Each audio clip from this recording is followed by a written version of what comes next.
At one of Washington's most extravagant soirees, a woman bent down and clipped the world's most infamous diamond to her dog's collar, and she laughed. It was the Hope Diamond, that deep blue gem, once linked to Marie Antoinette, carved from a lost French king's treasure. The very stone the world insisted was cursed, destined to ruin anyone who possessed it. Her name was Evalyn Walsh McLean, and she had been warned.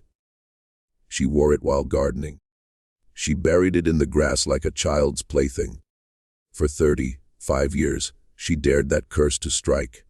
And one by one, it took nearly everyone she loved. This is the story of a woman who refused to be frightened, and the cost of that courage. Ladies and gentlemen, welcome.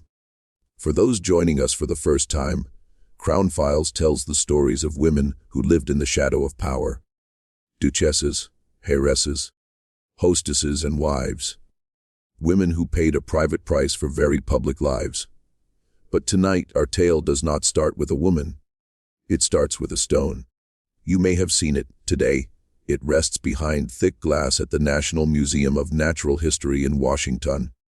A sapphire, blue diamond, roughly the size of a walnut, slowly rotating on its mount as a quiet line of strangers files past. It is one of America's most visited objects. Most who lean in do not know its name. Fewer still know the names it left behind. It is called the Hope Diamond. And before it bore that name, it belonged to kings. It was cut from a great blue stone that Louis XIV, the Sun King, wore at his throat on ceremonial occasions.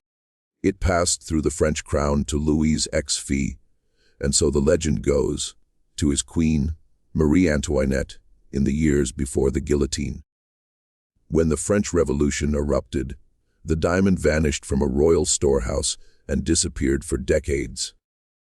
By the time it resurfaced in London, it had been recut, renamed, and cloaked in one irresistible rumor that any owner would be destroyed.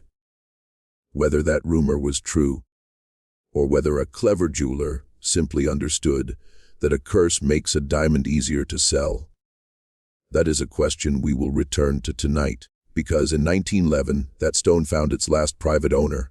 Not a queen, not an empress.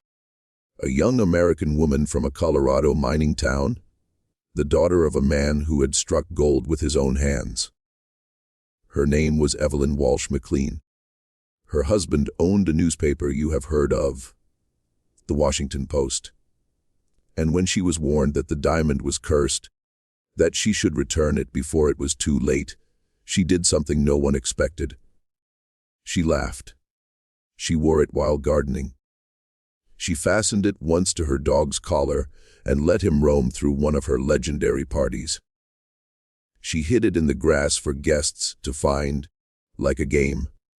For nearly 40 years, through every newspaper photograph and every grand Washington reception, the most cursed jewel in the world hung at her throat, and she absolutely refused to be afraid of it. This is what happened next. In the end, it is not a story about a curse. It is a story about a woman who had everything money could buy her, and lost, one after another, the few things it could not. A story about the strange, stubborn courage it takes to keep smiling at a party, while the world quietly takes your children from you. Tonight's story begins long before the diamond, in a silver mining town high in the Colorado mountains. There, a poor Irishman bent over a rock no one else had bothered to test and whispered 4 words to his daughter that would change everything. The rock did not look like much. That was what her father always said in later years, when there was money enough to buy almost anything. The other men in the San Juan Mountains were chasing silver, and they had walked past that particular seam 100 times without stopping. Thomas Walsh stopped. He was an Irish immigrant who had come to America with empty hands and a miner's stubbornness. And something about the stone made him send a quiet sample off for testing. When the results came back, he did not shout. according to the story his daughter would tell for the rest of her life. He leaned close to her, almost as if afraid the mountain might overhear, and said 4 words. "Daughter, I've struck it rich." Evalyn was a girl then. Plain-spoken, headstrong, born in a Colorado mining camp with rough wood floors and harsh winters off the peaks. She had watched her father lose fortunes as quickly as he found them. But this time was different. The Camp Bird mine, near the little town of Auray, turned out to be one of the richest gold strikes in the West. Almost overnight, the Walshes were not merely comfortable. They were among the wealthiest families in America, and the world rearranged itself around them.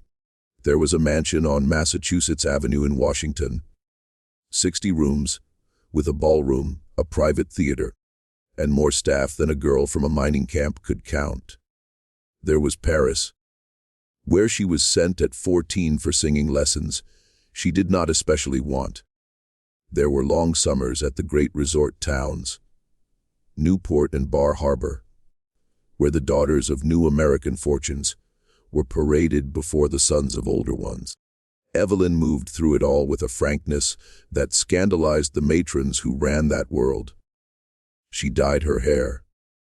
She wore rouge before it was respectable. She said exactly what she thought to exactly the wrong people. And her father, who could deny her nothing, only laughed. It is tempting, looking back, to call her spoiled. Many did, but beneath the recklessness, there was something else. Something that would matter greatly later. Evalyn Walsh did not believe that money protected anyone from anything. She had seen her father poor. She had seen him rich. She understood, in a way those around her did not, that the ground could open beneath a family at any moment, and that the only response was to refuse to live in fear. She learned that lesson young, on a road in the summer of 1905. She was traveling with her brother Vincent. That was his name, Vincent Walsh. 17 years old, the bright hope of the family, the boy meant to inherit everything their father had built. They were in one of the new automobiles, still a marvel and a danger. Somewhere on the road near Newport, Vincent lost control. He was killed. Evalyn was thrown from the wreck and survived, but badly hurt. One leg damaged so severely it would never fully heal. For the rest of her life, she would walk in pain. And for years, she would lean on morphine to bear it. A dependence she carried privately beneath all the diamonds and laughter. She was barely out of girlhood, and she had already learned the shape of what would haunt her story, that the people you love can be taken on an ordinary afternoon, on an ordinary road, with no warning at all. She never forgot her brother. Years later, when she had a son of her own, her first child, a boy she adored, she gave him Vincent's name. It was meant as a tribute, a way of keeping the brother she had lost alive in the family. She could not have known what she was doing. She could not have known that roads were not finished with the Vincents of her life. But that was still ahead. For now, there was grief, and then the slow return of life, because life does return, even to the rich, even to the heartbroken. By 1908, Evalyn Walsh had found her match. A young man as wild, as wealthy, and as carelessly charming as she was. His name was Edward Beale McLean, and everyone called him Ned. His family owned newspapers, including one in the capital you have heard of, the Washington Post. Ned drank too much, spent too freely, and adored her. Her father did not entirely approve, which only made the whole thing more appealing. They married. 2 heirs, 2 enormous fortunes, 2 reckless temperaments joined together. The newspapers called them golden, and for a while they were. Their honeymoon took them across Europe and into the East. And Ned, who could never resist a grand gesture, kept promising his new wife the most spectacular gift he could imagine, something the whole world would remember. A stone that had belonged to kings. In a quiet Paris showroom, a jeweler named Pierre Cartier was waiting, and he had exactly such a stone.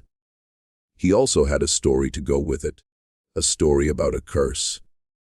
Evalyn Walsh McLean, who had already learned that catastrophe needs no help from any jewel, was about to meet the most famous diamond on earth, and she was not going to be afraid of it. Pierre Cartier understood something most jewelers did not. People do not pay for beauty. They pay for a story. So when Evalyn and Ned came to him, he did not begin with the diamond's color or weight.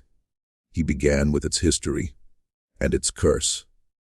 He told them, in the hushed, careful way of a man laying out cards he has played many times before, that misfortune followed the stone wherever it went, that its owners met ruin, madness, the scaffold. Historians have long suspected Cartier shaped some of those tales himself, polishing the legend the way he might polish the gem, because a diamond that destroys its owners is, strangely, one everyone wants to own. The first stone he showed them was not even the famous one. It was a great pear-shaped diamond called the Star of the East. Evalyn took one look and felt something close to vertigo. She remembered saying almost helplessly to her husband, "Ned, it's got me. I'll never get away from the spell of this." They bought it. And still, Cartier had not yet brought out his masterpiece. When he did, it stopped the room. A deep blue diamond, roughly the size of a walnut, carrying a past no other jewel on earth could match. It had been mined in India centuries before.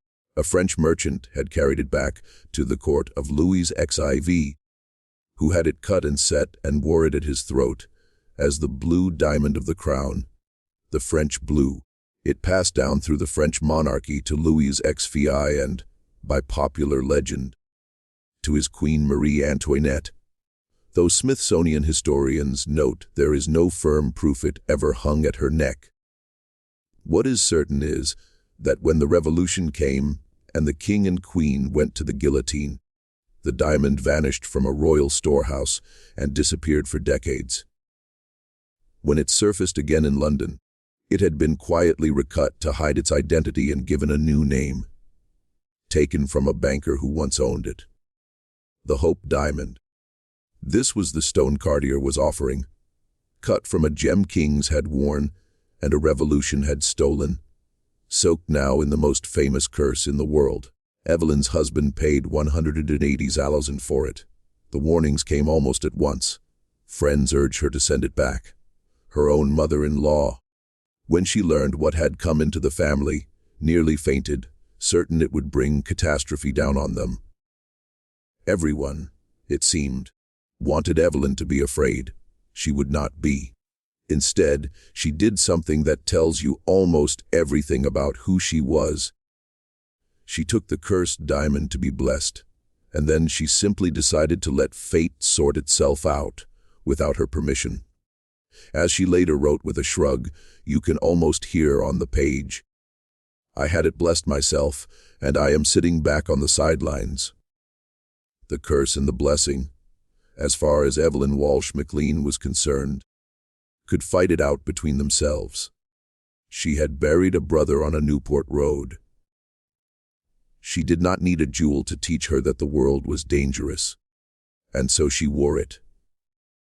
Not locked away, not brought out twice a year for grand occasions. She wore it the way another woman might wear a favorite scarf. She wore it while gardening, kneeling in the soil at her Washington estate, with a stone that had once belonged to a French king swinging at her throat, at her parties, and they were legendary, filled with senators, ambassadors, and presidents. She would sometimes hide the hope in the grass and send her guests hunting for it like children at an egg hunt.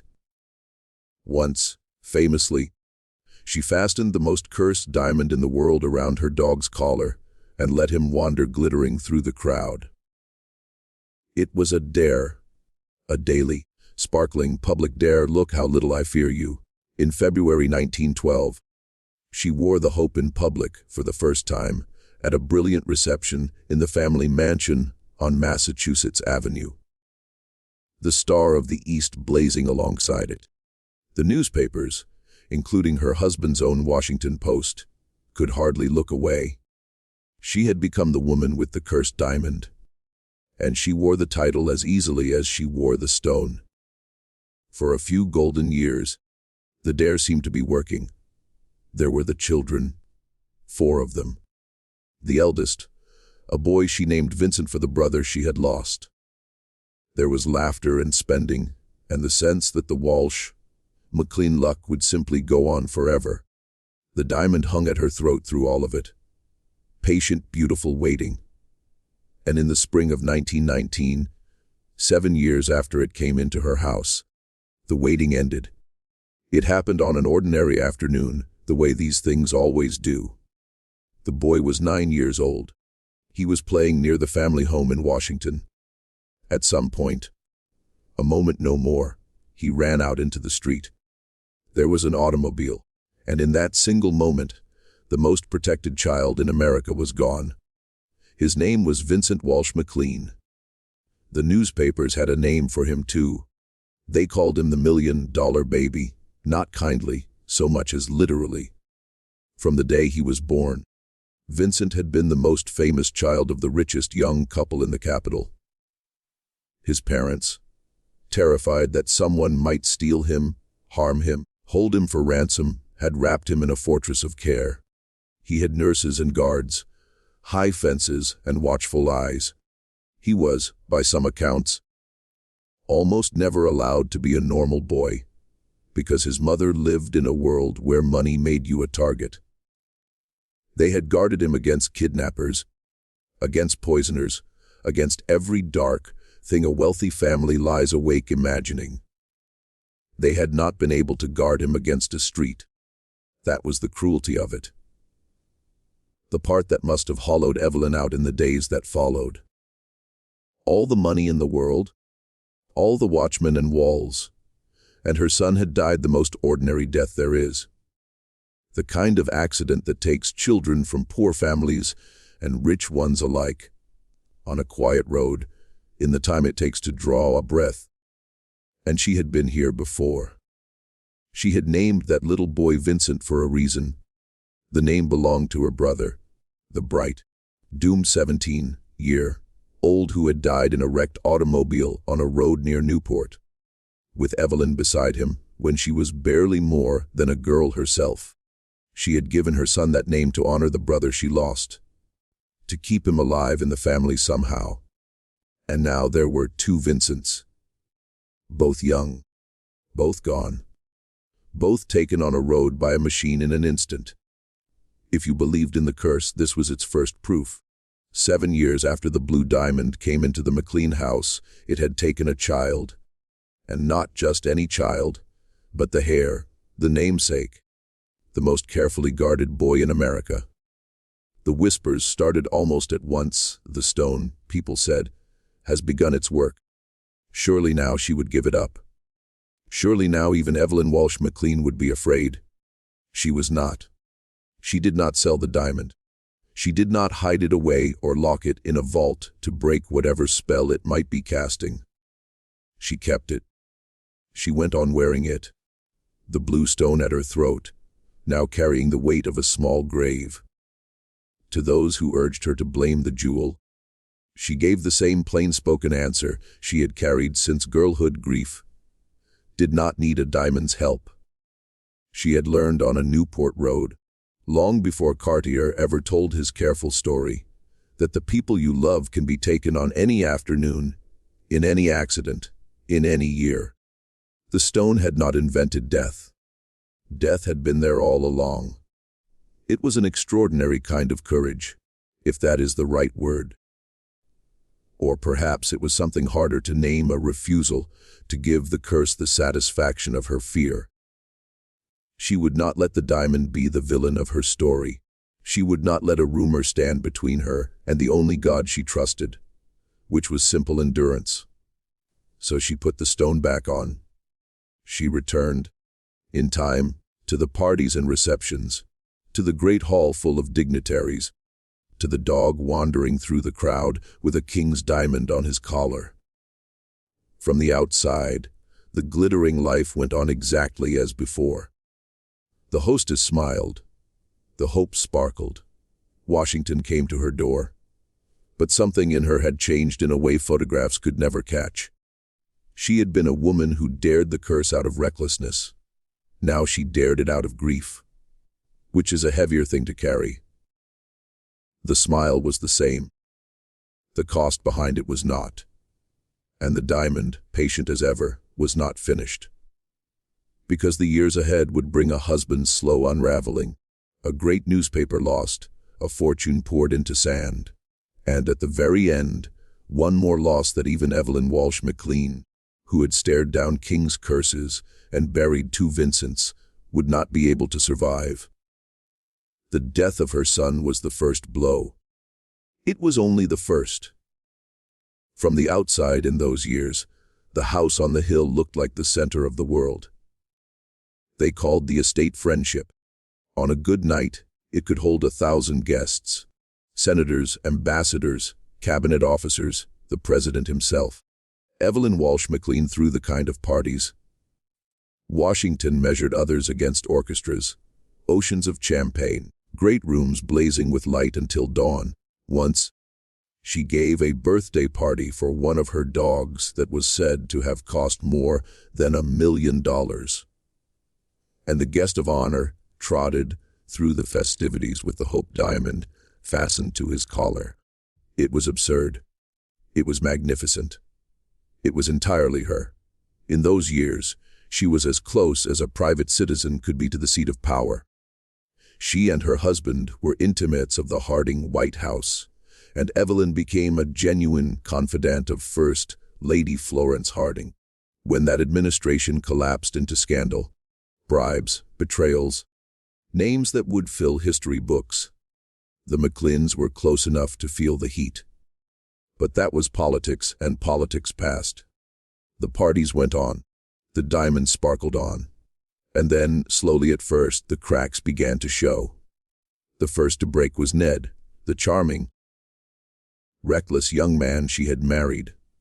The one who had bought her a king's diamond on a whim was disappearing into the bottle. His drinking grew darker and less forgivable. He took up with another woman and, in time, abandoned his wife altogether. But the cruelest part was not the betrayal. It was watching his mind itself begin to come apart. The wit curdled into confusion. The brilliance dimmed into something erratic and frightening. The man who had owned one of the most powerful newspapers in America was, piece by piece, losing his grip on reality. The fortune went next. The great crash of 1929 began to drain the bottomless Walsh and McLean money. And what the markets did not take, Ned's chaos finished. The family business, the Washington Post, the very paper that had once splashed photographs of Evalyn and her cursed diamond across its pages, slid into ruin. In 1933, it was sold at a bankruptcy auction. The newspaper that had helped make her famous was gone, knocked down to a stranger, while the family that had owned it stood by, broke, and the world, sensing weakness, began to circle. In 1932, the infant son of aviator Charles Lindbergh was kidnapped, and the whole country held its breath. Evalyn, who knew better than almost anyone alive what it was to lose a child, who had buried her own little boy and never stopped feeling it, desperately wanted to help. A man approached her, a con artist named Gaston Means, who claimed he could make contact with the kidnappers and bring the baby home. She believed him. She gave him 100,000. There was no contact. There was no baby. There was only a swindler who had looked at a grieving mother and seen a mark. Means was later convicted. The money was gone. Her generosity, her open heart, the very softness underneath all that diamond hardness, had been turned into a weapon and used against her. Through all of it, the lost son, the failing husband, the vanished fortune, the cruel deception, she kept the Hope diamond, and she kept giving. During the war years that followed, she opened her home and her heart to wounded servicemen. There is a story, almost unbelievable, that she would bring the most famous diamond in the world into the wards at Walter Reed and let the recovering soldiers toss it back and forth between their beds. The blue stone flying through a hospital room full of broken young men. A game of catch with a piece of the French crown. She wanted them to laugh. She did not care about the curse. She had stopped long ago caring about the curse. By 1941, Ned was gone in every way that mattered. Declared insane. He died that year in a psychiatric hospital. A long, sad distance from the golden boy who had once promised his bride a stone fit for a queen. So, this is what the diamond's owner had left. As the war ground on, her son was dead, her husband was dead, and had been lost to her long before that. Her newspaper was sold. Her fortune was a memory. She was a woman in her 50s. In pain, leaning on the morphine she had needed since that first wreck on the Newport Road, holding court in a house she could barely afford, with a cursed blue diamond still glittering at her throat. But she was not alone. She still had her daughter, her Evie, her last child, the one the years had not taken. And it was there, in the one corner of her life the curse had not yet touched, that the story had been waiting all along to break her heart, for the final time. Her name was Evalyn too, but everyone called her Evie. She was the daughter, the last of the 4 children, the one the years had spared. In a life that had taken so much, Evie was the part that remained, the bright thread running through all the ruin. Her mother loved her with the fierce, frightened love of a woman who already knew exactly how much there was to lose. And for a while, in the wreckage of everything else, the two of them had each other. Evie grew up and married young, to a man many years her senior, a United States senator. The match raised eyebrows. She was barely out of girlhood, and he was old enough to be her father. But it was made, and for a brief season, there was something like hope in it. After all the funerals and failures, perhaps the youngest McLean would be the one to escape. Perhaps the curse, whatever it was, had finally run out of cruelty. It had not. In September 1946, in a bedroom in her mother's house, Evie was found dead. She was 25 years old. The cause was an overdose. Sleeping pills ruled an accident. But the precise mechanism mattered less than the unbearable fact of it. The last child, the spared one, gone in the quiet of an ordinary morning, in the very house where her mother still kept the diamond. For the people who had spent 35 years watching the Hope Diamond and waiting, this was the final proof. The stone had taken the husband. It had taken the eldest son. Now it had taken the daughter too. Surely no one could doubt the curse any longer. But here is where the truth of Evalyn Walsh McLean's life pulls quietly away from the legend. Because the diamond did not kill her children. A blue stone in a platinum setting did not run a 9-year-old boy into a street, or pour a bottle of pills, or drink a husband into madness.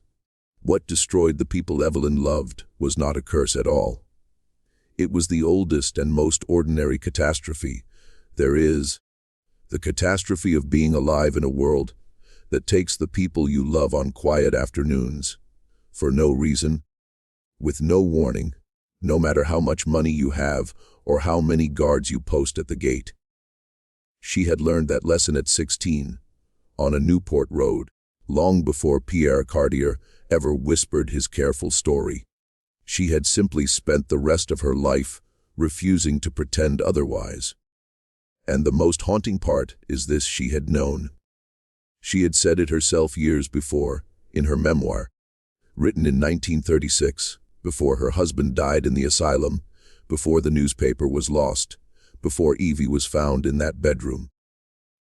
She had looked at the rumors of the cursed diamond, at all the people insisting the stone was the author of her sorrows, And she had answered them with a single clear-eyed sentence that reads now like a prophecy.